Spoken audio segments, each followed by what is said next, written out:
Understanding Jinn attachment. We've all heard the word attachment or possession at least once in our lives. But what does this term really mean? Let's start by examining its definition. Attachment refers to something or someone that causes excessive disturbance, falling heavily upon a person. While the term can be used for people with obsessions, our focus here will be on how and why jinn become attached to humans. According to Islamic tradition, the Prophet made an agreement with the jinn during the time of migration. According to this agreement, neither humans nor jinn would leave their own realms or communicate with each other. However, humans were the first to break this agreement by succumbing to their desires, thus opening a door for jinn to enter our realm once again. By breaking the agreement, humanity left an open door for jinn to pass into our realm. Even in daily life, our lives can sometimes be negatively affected by the influence of jinn. Through unconsciously performed actions, they have become attached to humans. Common triggers for jinn attachment. Examples include walking in desolate places in the darkness of night, pouring hot water outside in the dark without prayer, urinating or defecating near fig trees or places where jinn live, burning onion or garlic peels in fire, extinguishing a burning fire with water without saying a prayer, looking in mirrors late at night while undressed, entering bathrooms without prayer and staying too long. The Prophet warned us that jinn live in desolate, ruined, and dark places, and disturbing them in these locations is not right. If they are disturbed, they can latch onto humans and cause harm either directly or indirectly through dreams and controlling thoughts. They can also appear in different forms and frighten people. Even unintentionally, a person has attracted them. My name is Sarah, and what I'm about to tell you happened just a few years ago in our quiet neighborhood in Portland, Oregon. I lived with my husband Håkan and our 2 children in a beautiful standalone house with a large yard. Life was normal, peaceful even, until one seemingly ordinary evening changed everything. It was a Tuesday evening after dinner. I remember it clearly because the kids had been complaining about their homework all day. After we finished eating, I collected the dishes and went to the kitchen to wash them. The autumn air was crisp outside, and I could see leaves falling through the kitchen window. When I finished washing the dishes, I did what I had done countless times before. I opened the window and poured the hot, soapy dishwater outside into the bushes below. It was convenient, and since we had a standalone house with no neighbors nearby, I never thought twice about it. But that night, I forgot to say, Bismillah, a prayer of protection. It was a small omission, one that would cost me dearly. After cleaning up, my husband and I sat with the children in the living room. We had our evening tea together, watching some TV and talking about their day at school. My daughter Emma was 7, and my son David was 9. They were both tired from school, so around 9 p.m., we all headed to our bedrooms. I lay down in my bed, expecting to fall asleep quickly as I usually did. But something felt different that night. There was a restlessness inside me, an unexplainable anxiety that made my heart beat faster. I performed my evening prayers, hoping it would calm me, but somehow I couldn't fall asleep. I tossed and turned for hours, feeling more and more uneasy as the night progressed. When morning finally came, I felt exhausted but relieved. I got the children ready and sent them off to school, then started my daily household chores. I vacuumed, did laundry, organized the living room, anything to keep my mind off the strange feeling from the night before. Around noon, I decided to take a shower to refresh myself. I went into the bathroom, turned on the water, and stepped into the warm stream. The bathroom was filled with steam, and I was just starting to relax when suddenly I heard it, a loud, sharp sound of breaking glass coming from somewhere in the house. My heart jumped into my throat. I quickly turned off the water, grabbed a towel, and wrapped it around myself with trembling hands. Water was still dripping from my hair as I rushed out of the bathroom. The sound had definitely come from the kitchen. I ran down the hallway, my wet feet leaving prints on the hardwood floor. When I pushed open the kitchen door, I froze in absolute shock. The sight before me was impossible, terrifying. Every single plate in our cabinet was shattered on the floor. Glasses were broken into tiny pieces. The dishes I had just washed the night before were scattered everywhere, some thrown against the walls with such force that they had left marks on the paint. Our kitchen looked like a tornado had torn through it. Drawers were pulled open, utensils were scattered across the counter, and even the small decorative items on the windowsill had been knocked over. But what scared me most was that nothing else in the house was disturbed. No windows were broken from outside. No doors were forced open. My first thought was that someone had broken in, a burglar or intruder. Panic seized me. Were they still in the house? Were my children safe at school? With shaking hands, I grabbed my phone and called my husband Håkan at work. "Håkan, you need to come home right now," I said, my voice breaking. "Something terrible has happened. I think someone broke into the house."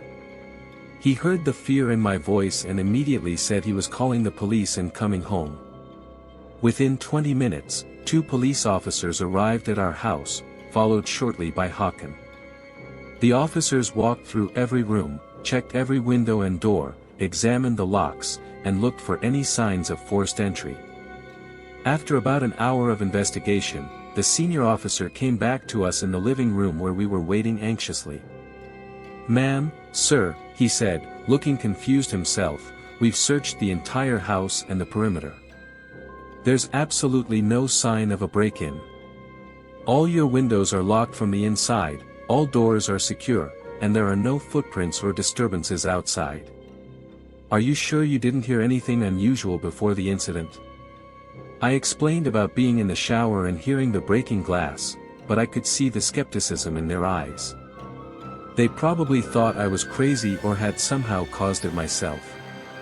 After filling out a report and giving us a case number, they left, advising us to call if anything else happened. When the door closed behind them, Håkan and I just stood there in silence, staring at each other. "If it wasn't a burglar," he finally said, "then what could have done this?" I had no answer. We spent the next few hours cleaning up the broken glass and dishes, replacing what we could. When the children came home from school that afternoon, they immediately noticed something was different.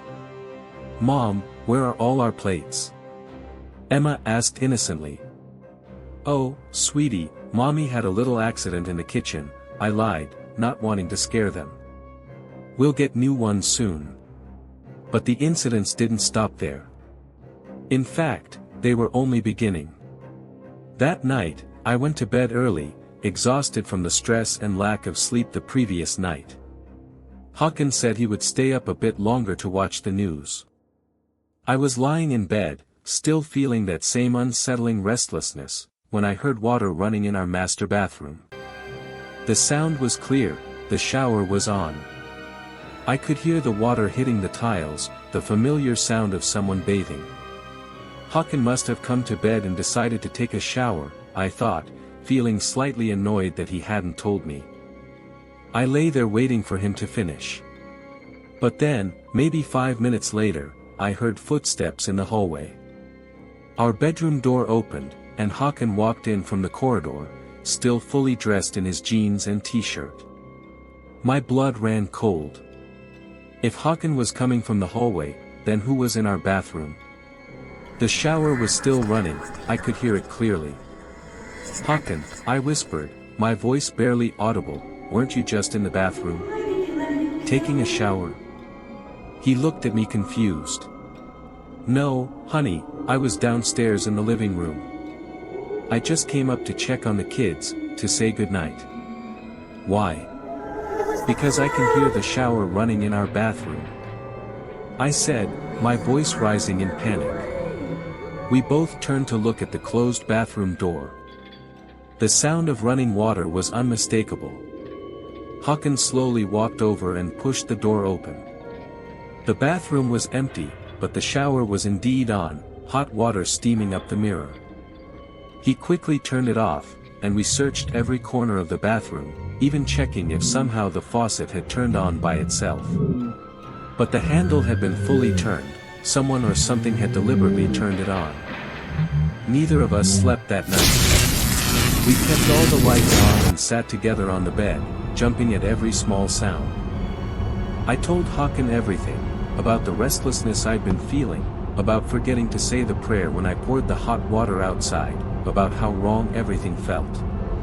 At first, he tried to rationalize it. Maybe you're just stressed. Maybe we're both tired and imagining things. But I could see he was scared too. The next few days were relatively quiet, but the atmosphere in our house had changed. It felt heavy, oppressive, like we were being watched constantly. Then, about a week after the kitchen incident, something happened that we could no longer explain away. I was in our bedroom, cleaning and organizing. I had just finished making the bed and was dusting the furniture. We had a large antique mirror on the wall, a beautiful piece that had belonged to Hakan's grandmother. I was carefully wiping away the dust with a soft cloth when suddenly, I felt it. It was as if someone was standing directly behind me. I could feel their presence, almost feel their breath on my neck. The temperature in the room seemed to drop instantly. I slowly looked up into the mirror, terrified of what I might see. For just a split second, I saw a figure standing behind me. It wasn't clear, more like a shadow, a dark silhouette of a person. But it was there, and it was looking at me with what I can only describe as malevolent intent. I screamed and spun around, but there was nothing there. The room was empty. But then, as I turned back to the mirror, I watched in horror as a crack appeared in the glass. It started from one corner and spread like a spiderweb across the entire surface. And then, with a sound like a gunshot, the mirror exploded. Glass flew everywhere. I threw my arms up to protect my face, but it was too late. Sharp pieces of mirror cut my hands, my arms, my face. Blood started running down my cheeks and dripping onto my shirt. The pain was immediate and intense. I stumbled out of the room, screaming for help, blood covering my hands. I managed to grab my phone and call Hakan again. "Please come home," I sobbed into the phone. Something attacked me. The mirror exploded. I'm bleeding. Please hurry. He must have heard the terror in my voice because he said he was leaving work immediately and told me to call 911. Within minutes, an ambulance arrived. The paramedics carefully picked glass out of my wounds and bandaged me up before taking me to the hospital. At the emergency room, a doctor examined me thoroughly. Thankfully, none of the cuts were too deep, and I wouldn't need stitches for most of them. But my face and hands were covered in small lacerations. They cleaned each wound carefully and applied bandages. Hakan arrived at the hospital looking pale and frightened. When the doctor said I needed to stay for observation for a few hours, Hakan sat beside me and held my uninjured hand. "This isn't normal," I told him quietly, tears streaming down my face. "Something is in our house. Something evil. It's been getting worse since that night I poured the hot water out. I think I might have hurt something without knowing it." This time, Hakan didn't try to rationalize or dismiss my fears. He had seen the destroyed kitchen, heard the phantom shower, and now looked at my injured face covered in bandages. He finally believed me. "I have a friend," he said slowly. "His name is Imam Tariq. He leads prayers at the Islamic Center downtown. He's very knowledgeable about these things.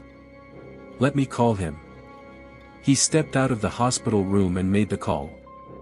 When he came back 15 minutes later, he looked even more worried. I told him everything that's been happening. He said this is definitely not normal. He thinks you might have accidentally disturbed something, maybe Jinn, when you poured that hot water without saying a prayer. He gave me the name and address of a scholar, someone who specializes in these cases. His name is Sheikh Abdul Rahman, and he lives about an hour from here. After I was discharged from the hospital several hours later, we went home. I was terrified to enter the house, but we had nowhere else to go. That night, I barely slept, and when I did, I had nightmares of dark figures surrounding our bed. We waited 2 days for my wounds to start healing before making the trip to see Sheikh Abdul Rahman. We told the children we were going out for the day and left them with Hakan's sister. The Sheikh lived in a small, quiet neighborhood in a town outside Portland. His house was modest but well kept, with a beautiful garden full of roses and herbs. An elderly man with a long white beard answered the door. Despite his age, which must have been at least 70, his eyes were sharp and alert, and he moved with surprising energy. Assalamu alaikum, he greeted us warmly. You must be Sarah and Hakan. Please, come in. I've been expecting you. How did you know we were coming? Hakan asked, surprised. The Sheikh smiled gently. Imam Tariq called me yesterday and told me about your situation. I've already prepared. Come, we don't have much time. These matters should not be delayed. He led us through his home to a back room. It was dimly lit, with heavy curtains blocking out most of the sunlight. Candles were arranged in a perfect circle on the floor, already burning. The room smelled of incense and herbs. Books in Arabic lined the shelves on the walls. Sister Sarah, the Sheikh said, turning to me, I need you to understand something. What has attached itself to you is not a human enemy. It is a jinn, a being created from smokeless fire. When you poured that hot water outside your window without saying, Bismillah, the water fell on a jinn who was living in the bushes below your house. The water burned her and killed one of her children. She is seeking revenge. I felt my knees go weak. I didn't know. I didn't mean to hurt anyone. How could I have known? You couldn't have, the Sheikh said kindly. But ignorance does not erase the harm done. Now, I need to contact this jinn and negotiate with her. If I cannot make peace, she will continue to torment you, and it will only get worse.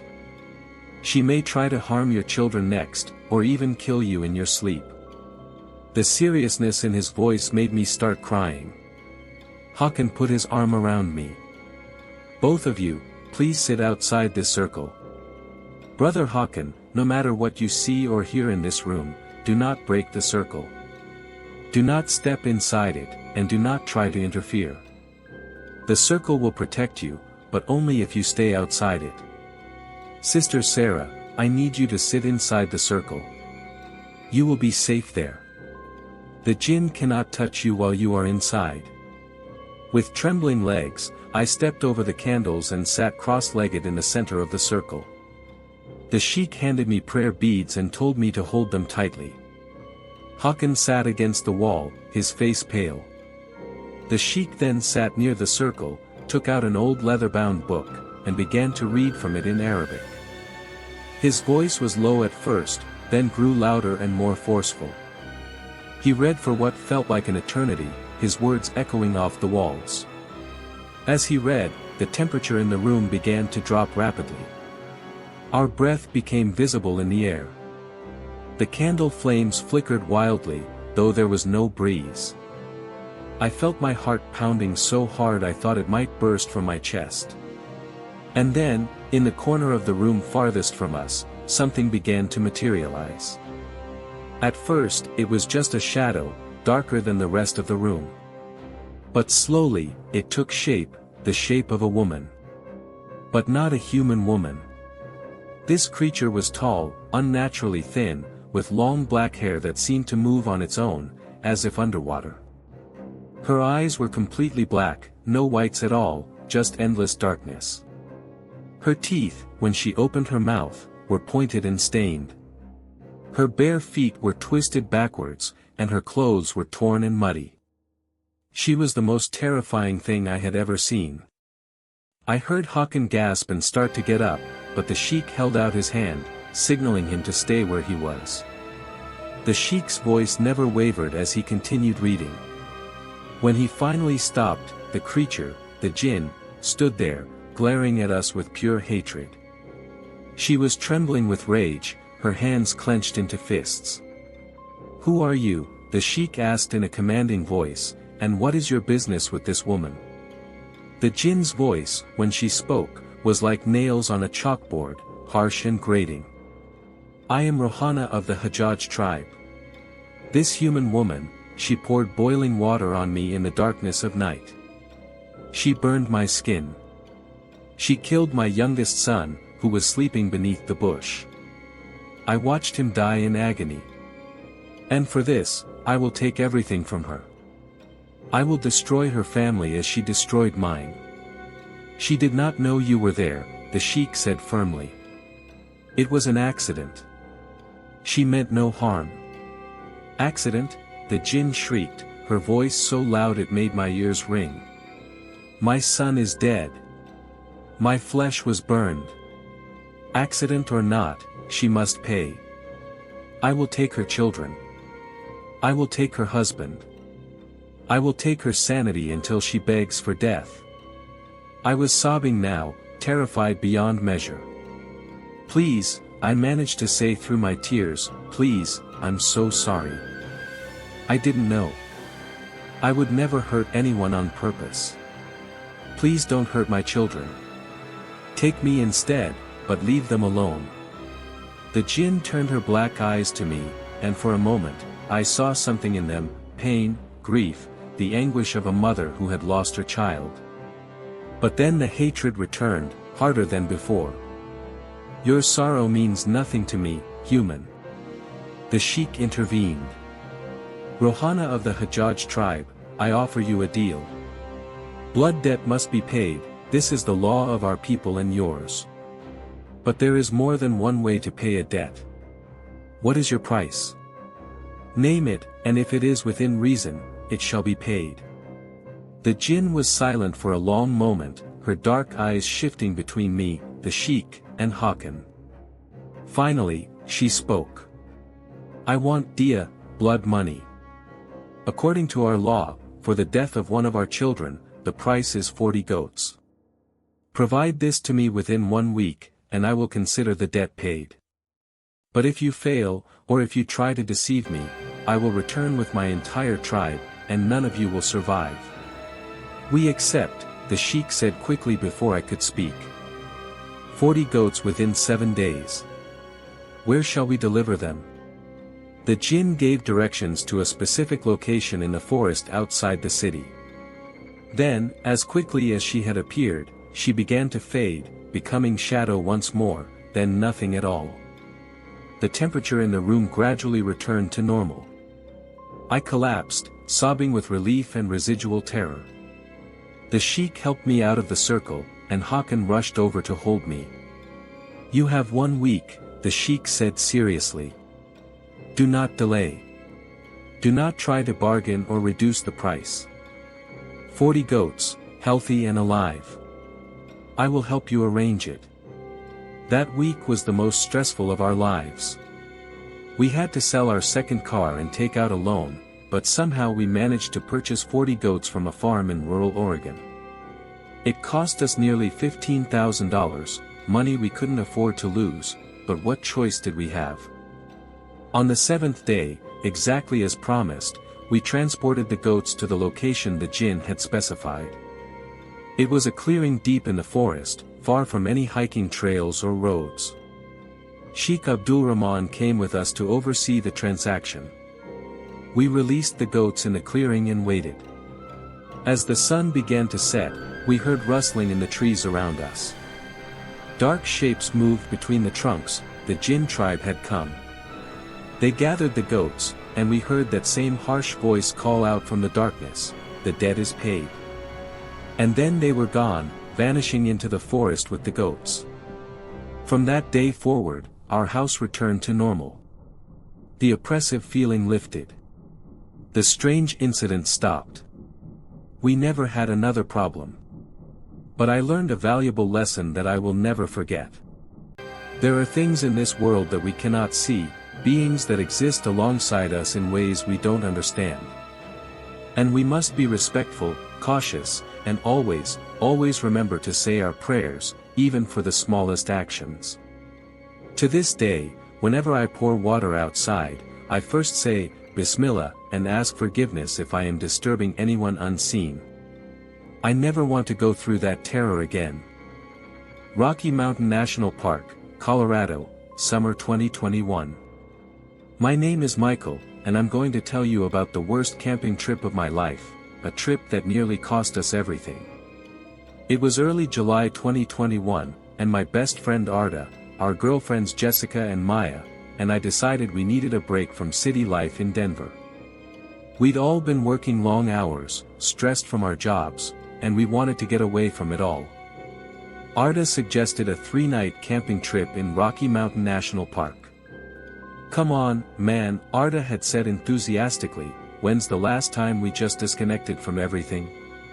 No phones, no internet, just us, nature, some beers, and a campfire. It'll be perfect. It sounded like exactly what we needed. Arda and I had been friends since college, and our girlfriends got along great. We planned everything meticulously, or so we thought. Arda borrowed tents and camping gear from his cousin. I gathered food supplies, bought beer and whiskey, and made sure we had first aid kits and flashlights. On a Friday afternoon, we loaded everything into my truck and hit the road. The drive was beautiful, mountains rising on either side of us, pine trees everywhere, the air getting cooler and fresher the higher we climbed. We were all in great spirits, laughing and joking, playing music loudly with the windows down. After about 2.5 hours, we arrived at a remote camping area that Arda's cousin had recommended. It was perfect, far from the main campgrounds, surrounded by dense forest, with a small clearing ideal for our tents and a fire pit that previous campers had left behind. This is amazing, Jessica said, spinning around with her arms out. It's so quiet. I can't even hear the highway anymore. We got to work immediately, knowing we wanted the tent set up before dark. Arda and I worked on the 2 large tents while the girls organized our supplies and gathered firewood from the surrounding area. By the time the sun started setting behind the mountains, we had a nice campsite set up, 2 tents, a roaring fire, and our cooler full of food and drinks positioned between them. As darkness fell completely, we sat around the fire, roasting hot dogs and making s'mores. The temperature had dropped significantly, as it does in the mountains, but the fire kept us warm. We opened beers and started telling stories, laughing at old memories from college. Remember that time, Maya said, giggling, when Arda got so drunk at that party that he tried to convince everyone he could talk to cats. We all laughed, and Arda threw a marshmallow at her playfully. I stand by that claim. That cat understood me perfectly. As the night went on and we drank more, our conversation topics became more varied. Somehow, we started talking about scary movies, which led to ghost stories, which eventually led to discussing supernatural experiences. My grandmother used to tell me stories about Jinn, Jessica said, her voice lowering conspiratorially. She was from Syria originally, and she said that in their village, there were places you didn't go after dark because Jinn lived there. She claimed she saw one once when she was a little girl. Come on, Arda laughed, already pretty drunk. You don't actually believe in that stuff, do you? Jinn, ghosts, demons, it's all just superstition and old wives' tales. I don't know, Maya said thoughtfully. I think there are things in the world we don't understand. My mom's family is from Mexico, and they have stories too, about duendes and La Llorona. So many different cultures have similar stories. Doesn't that make you think there might be something to it? I shrugged. I'm a skeptic, personally. But I love a good scary story either way. We went around a circle, each telling the scariest story we knew. Some were from movies, some were urban legends, and some were supposedly true stories from family members.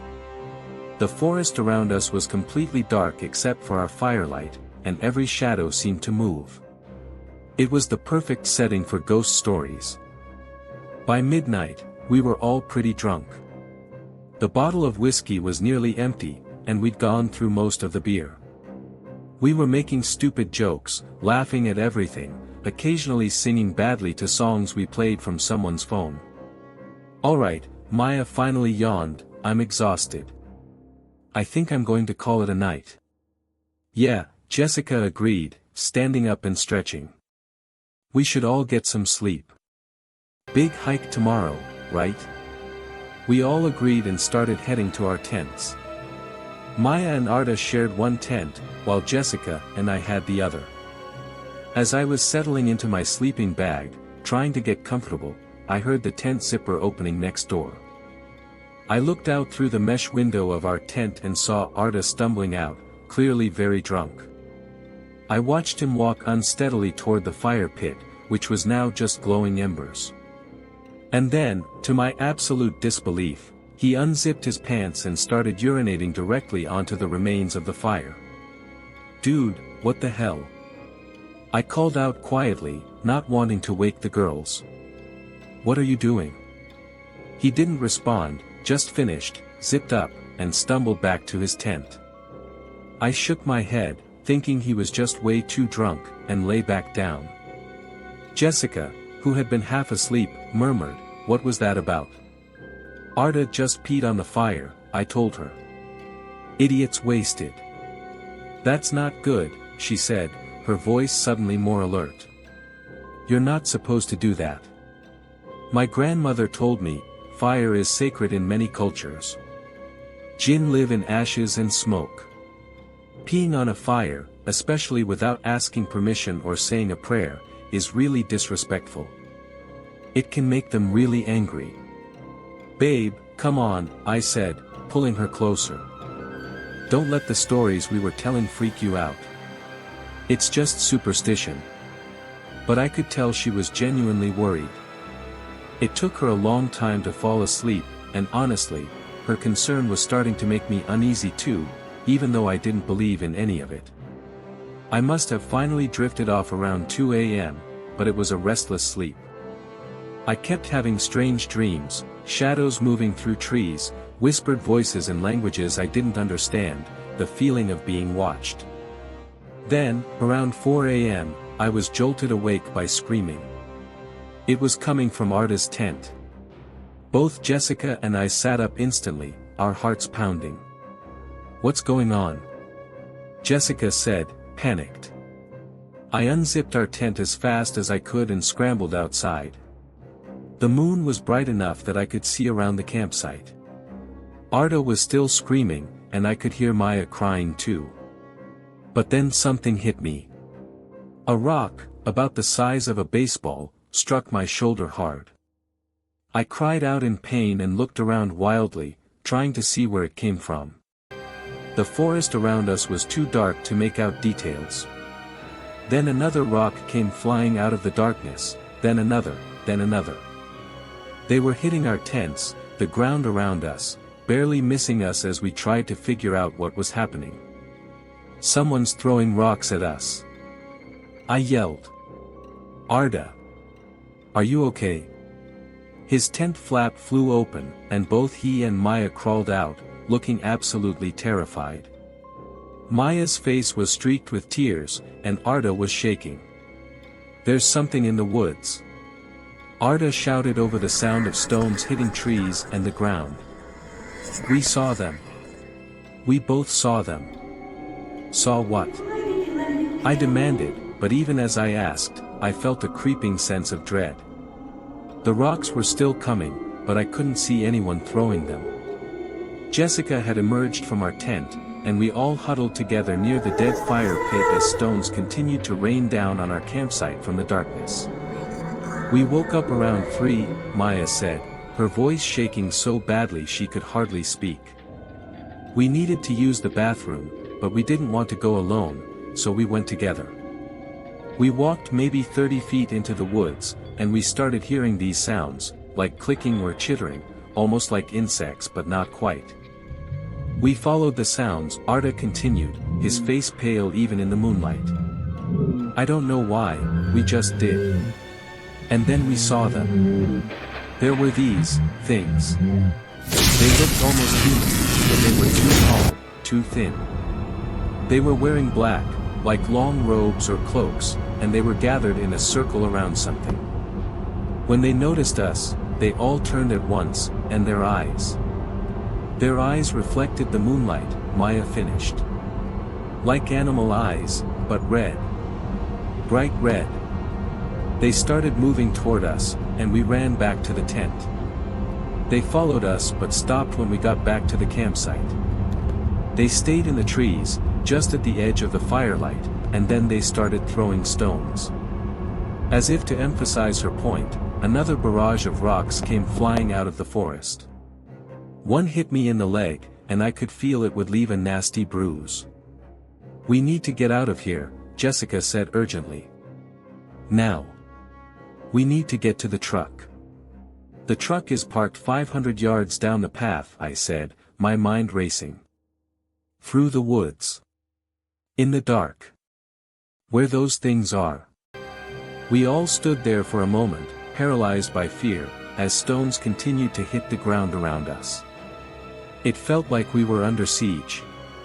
We can't leave, Arda said desperately. We can't make it through the woods. They'll get us. Then we wait until dawn, I decided. We stay together, we stay in the open area here, and we wait for sunlight. Grab whatever blankets you can from the tents. We're not sleeping tonight. For the next 4 hours, we huddled together in the middle of our campsite, wrapped in sleeping bags and blankets, as whatever was in the woods continued to throw stones at us. Sometimes the attack would slow down, and we'd think maybe it was over, but then it would start up again. None of us spoke much. We were all too terrified. Every shadow looked like it was moving. Every sound from the forest made us jump. At one point, I swear I saw shapes moving between the trees, tall, dark figures that didn't move quite right, as if they weren't bound by normal physics. Finally, after what felt like an eternity, the sky began to lighten in the east. Dawn was coming. And as the first rays of sunlight touched the tops of the trees, the stone throwing stopped completely. The sudden silence was almost as frightening as the attack had been. We waited another 30 minutes, until the sun was fully up and the forest around us was bright with morning light. Then, moving quickly, we packed up our things. We didn't bother taking down the tents properly, we just threw everything in bags and carried them. The walk to the truck felt like miles, even though it was only 500 yards. Every step, I expected something to jump out at us from the trees. But nothing did. In the daylight, the forest looked normal, peaceful even. It was hard to believe what had happened just hours before. When we finally reached my truck, we threw all our gear in the back and climbed in, locking the doors immediately. I started the engine with shaking hands and drove down the mountain road probably faster than I should have. Nobody spoke for the first 20 minutes. We were all in shock, trying to process what had happened. Finally, Maya broke the silence. That was real, right? We didn't all have the same nightmare. That really happened. It was real, I confirmed quietly. I've got the bruises to prove it. Jessica, who had been looking something up on her phone, said, "We need to talk to someone about this. Someone who understands these things. I'm looking up Islamic centers in Denver. There has to be an imam or scholar who can help us." "Help us with what?" Arda asked. "It's over.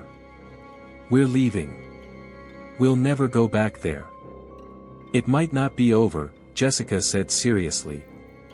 "If those were Jinn, and if you offended them by peeing on their fire, they might not let it go that easily.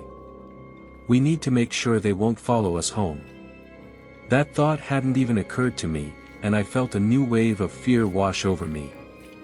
The idea that those things could follow us back to Denver, to our homes, to our normal lives, it was terrifying.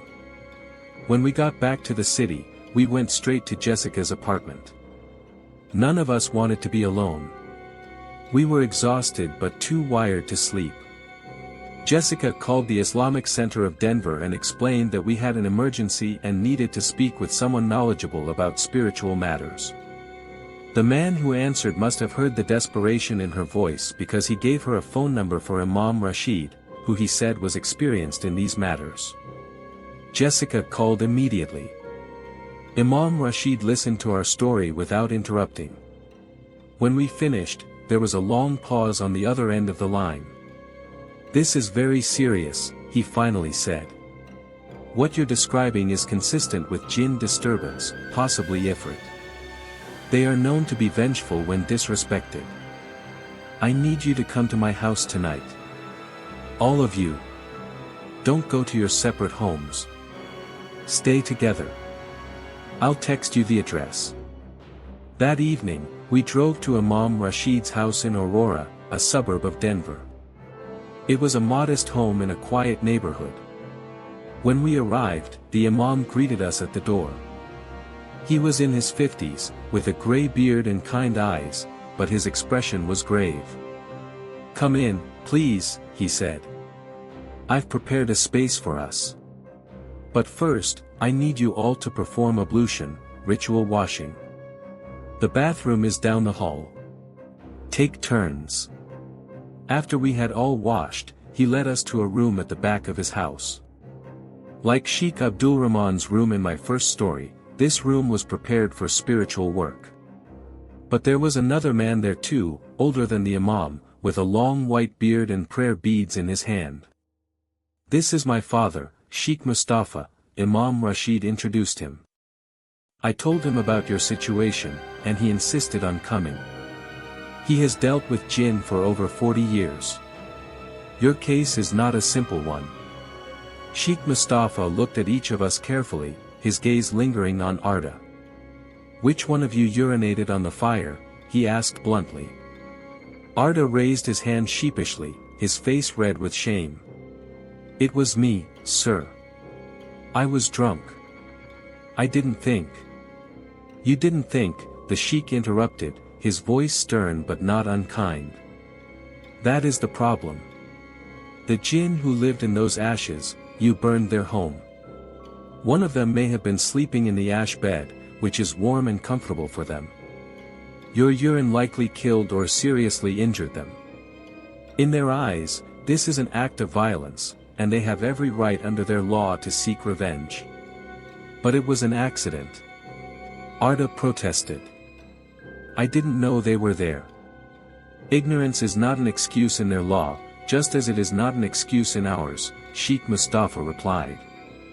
"If you accidentally hit someone with your car, you are still responsible for the harm caused. The same principle applies here." He turned to Imam Rashid. "We will need to perform the summoning tonight. The longer we wait, the more dangerous this becomes. They are already following these young people. I can sense it. My blood ran cold. Following us? What do you mean? Did you not notice?" Sheikh Mustafa asked. "On your way here, did you not see something? A figure in the road, perhaps? A shadow that moved wrong? They are tracking you, waiting for the right moment to strike again." Now that he mentioned it, I had seen something on the drive over, a tall figure standing on the side of the road, watching our car pass.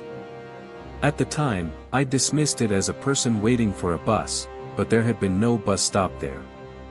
And the way it had watched us. "Oh my God," Maya whispered. In the rearview mirror, about 10 minutes ago, I saw someone standing in the middle of the road behind us. But when I looked back, there was nothing there. I thought I was just seeing things because I'm tired." "You were not seeing things," the sheikh confirmed. "Now, we must act quickly. You will stay here tonight. We will perform a ritual to contact the Jinn and negotiate. If negotiation fails, He trailed off, leaving the ominous possibility hanging in the air. Imam Rashid had us all sit in a circle on the floor. He gave each of us prayer beads and instructed us to hold them and recite specific verses quietly. Sheikh Mustafa sat in the center, placing a large copper bowl filled with water in front of him. "Do not be afraid of what you see tonight," Sheikh Mustafa said. "Fear gives them power. Stay calm, keep reciting the prayers, and do not, under any circumstances, break the circle." Nobody spoke for the first 20 minutes. We were all in shock, trying to process what had happened. Finally, Maya broke the silence. "That was real, right? We didn't all have the same nightmare. That really happened." "It was real," I confirmed quietly. "I've got the bruises to prove it." Jessica, who had been looking something up on her phone, said, "We need to talk to someone about this. Someone who understands these things. I'm looking up Islamic centers in Denver. There has to be an imam or scholar who can help us." "Help us with what?" Arda asked. "It's over. We're leaving. We'll never go back there." "It might not be over," Jessica said seriously. "If those were Jinn, and if you offended them by peeing on their fire, they might not let it go that easily. We need to make sure they won't follow us home." That thought hadn't even occurred to me, and I felt a new wave of fear wash over me. The idea that those things could follow us back to Denver, to our homes, to our normal lives, it was terrifying. When we got back to the city, we went straight to Jessica's apartment. None of us wanted to be alone. We were exhausted but too wired to sleep. Jessica called the Islamic Center of Denver and explained that we had an emergency and needed to speak with someone knowledgeable about spiritual matters. The man who answered must have heard the desperation in her voice because he gave her a phone number for Imam Rashid, who he said was experienced in these matters. Jessica called immediately. Imam Rashid listened to our story without interrupting. When we finished, there was a long pause on the other end of the line. "This is very serious," he finally said. "What you're describing is consistent with Jinn disturbance, possibly Ifrit. They are known to be vengeful when disrespected. I need you to come to my house tonight. All of you. Don't go to your separate homes. Stay together. I'll text you the address." That evening, we drove to Imam Rashid's house in Aurora, a suburb of Denver. It was a modest home in a quiet neighborhood. When we arrived, the Imam greeted us at the door. He was in his 50s, with a gray beard and kind eyes, but his expression was grave. "Come in, please," he said. "I've prepared a space for us. But first, I need you all to perform ablution, ritual washing. The bathroom is down the hall. Take turns." After we had all washed, he led us to a room at the back of his house. Like Sheikh Abdulrahman's room in my first story, this room was prepared for spiritual work. But there was another man there too, older than the Imam, with a long white beard and prayer beads in his hand. "This is my father, Sheikh Mustafa," Imam Rashid introduced him. "I told him about your situation, and he insisted on coming. He has dealt with Jinn for over 40 years. Your case is not a simple one." Sheikh Mustafa looked at each of us carefully, his gaze lingering on Arda. "Which one of you urinated on the fire?" he asked bluntly. Arda raised his hand sheepishly, his face red with shame. "It was me, sir. I was drunk. I didn't think." "You didn't think," the sheikh interrupted, his voice stern but not unkind. "That is the problem. The Jinn who lived in those ashes, you burned their home. One of them may have been sleeping in the ash bed, which is warm and comfortable for them. Your urine likely killed or seriously injured them. In their eyes, this is an act of violence, and they have every right under their law to seek revenge. But it was an accident." Arda protested. "I didn't know they were there. Ignorance is not an excuse in their law, just as it is not an excuse in ours, Sheikh Mustafa replied. If you accidentally hit someone with your car, you are still responsible for the harm caused. The same principle applies here. He turned to Imam Rashid. We will need to perform the summoning tonight.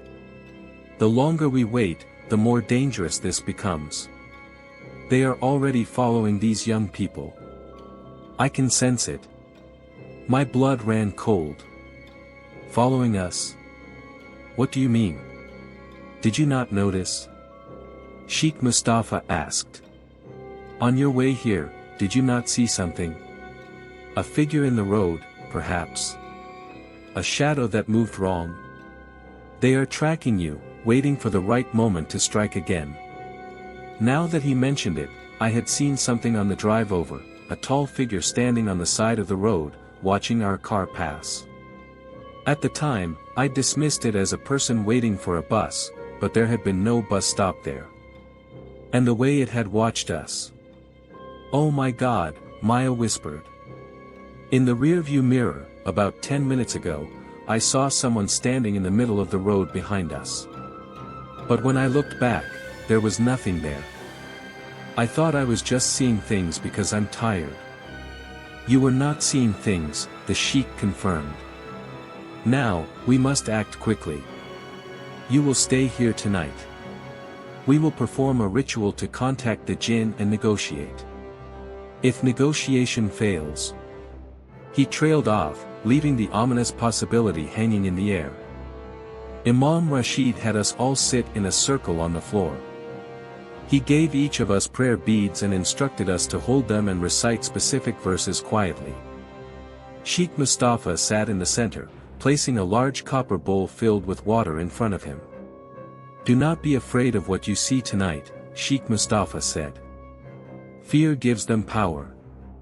Stay calm, keep reciting the prayers, and do not, under any circumstances, break the circle.